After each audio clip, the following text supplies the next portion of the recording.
ఇండియాలో మనుషుల లైఫ్కి అనేది వాల్యూ లేదు. ఎందుకంటే నిన్న తమిళనాడులో టీవీకే అధినేత ఎవరైతే ఉన్నారో యాక్టర్ విజయ్ గారు నిర్వహించిన ఒక ర్యాలీలో 40 మంది దాకా చనిపోవడం జరిగింది.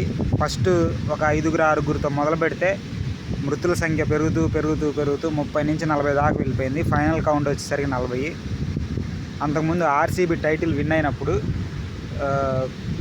ఒక 11 మంది దాకా చనిపోయారు. అప్పుడే హర్ష గోయంకా ఎవరైతే పారిశ్రామికవేత్త ఉన్నారో ఆయన చెప్పడం జరిగింది, ఇండియాలో మనుషుల లైఫ్కి అసలు వాల్యూనే లేదు. ఎవరైనా చనిపోయినా కానీ పెద్దగా ఎవరు పట్టించుకోరు. 1-2 రోజులు న్యూస్లో వస్తుంది, తర్వాత కనుమరుగైపోతుందని. అలాగే ఈ సంవత్సరం ఇట్లాంటి డిజాస్టర్స్ చాలా జరిగినాయి.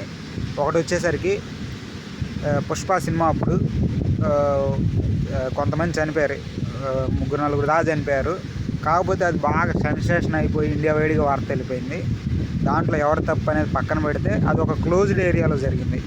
సరే, తర్వాత వచ్చేసరికి ఆర్సీబీ విన్నింగ్ అప్పుడు 11 మంది దాకా చనిపోయారు ఈ తోపులాటలో, తొక్కిసలాటలో. అప్పుడు కూడా ఎవరు తప్పు అని డిసైడ్ చేయడానికి లేదు. అదొక విన్నింగ్ సెలబ్రేషను. వీళ్ళందరూ వాళ్ళని చూడడానికి వెళ్ళారు. అదొక సక్సెస్ సెలబ్రేషను. దాని మేనేజ్మెంట్ మీద దాని తప్పును మొత్తాన్ని రుద్దేశారు. తర్వాత నిన్న టీవీకే పార్టీ, యాక్టర్ విజయ్ గారి పార్టీ ఒక చోట మామూలుగా ర్యాలీ చేస్తే పొలిటికల్ ఈవెంట్ కాకపోతే ఆయన బాగా పేరొందిన యాక్టర్ కావడంతో ఆయన చూడడానికి చాలామంది జనం వచ్చారు. 40 మంది దాకా చనిపోయారు. వాళ్ళలో 9 మంది దాకా మహిళలు ఉంటే ఒక 6 చిన్నపిల్లలు ఉన్నారు. కొన్ని వీడియోస్ వైరల్ అవుతూ ఉన్నాయి. ఒక అతనైతే వాళ్ళ వైఫ్ బతుకుతుందేమోనని గుండె మీద ఒత్తుతూ సిపిఆర్ అంటారేమో బహుశా, అలా చూస్తూ ఉన్నాడు ఇంకా బతుకుతుందేమో అని. ఆ తొక్కిసలాటలో ఆమె చనిపోవడం జరిగింది. తర్వాత వచ్చేసరికి ఒక చిన్న అబ్బాయి, చిన్న పిల్లగాడు, అతను చనిపోవడం జరిగింది. వాళ్ళ అమ్మ చివరి ముద్దు కోసం వచ్చి అతను ముద్దు పెట్టుకొని అతను చనిపోయాడని తెలిసినా వెక్కి ఏడుస్తూ ఉంది. హర్ష గోయంకా గారు చెప్పింది కరెక్టే. ఇండియాలో ఒక హ్యూమన్ లైఫ్కి, ఒక వ్యక్తి లైఫ్కి అసలు విలువే ఉండదు. ఎందుకంటే 140 కోట్ల మంది దాకా ఉన్నారు. సెలబ్రిటీలకి, ఇన్ఫ్లుయెన్సర్స్కి, యూట్యూబర్స్కి ఎవరైతే సక్సెస్ అయ్యి ఒక ఫేమ్ ఉన్న వాళ్ళ చుట్టూ గొర్రెల్లాగా తిరుగుతూ ఉంటారు తప్పించి వాళ్ళని చూడడంలో తప్పు లేదు, వాళ్ళ దగ్గరికి వెళ్ళడంలో తప్పు లేదు.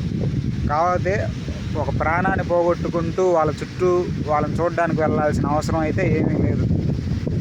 వీళ్ళు చనిపోతే వాళ్ళు ఇచ్చిన వాల్యూ ఎంత అంటే, ఒకళ్ళు 10 లక్షలు ప్రకటించారు, నేషనల్ గవర్నమెంట్ వచ్చేసరికి 2 లక్షలు ప్రకటించింది, విజయ్ వచ్చేసరికి 20 లక్షలు ప్రకటించారు.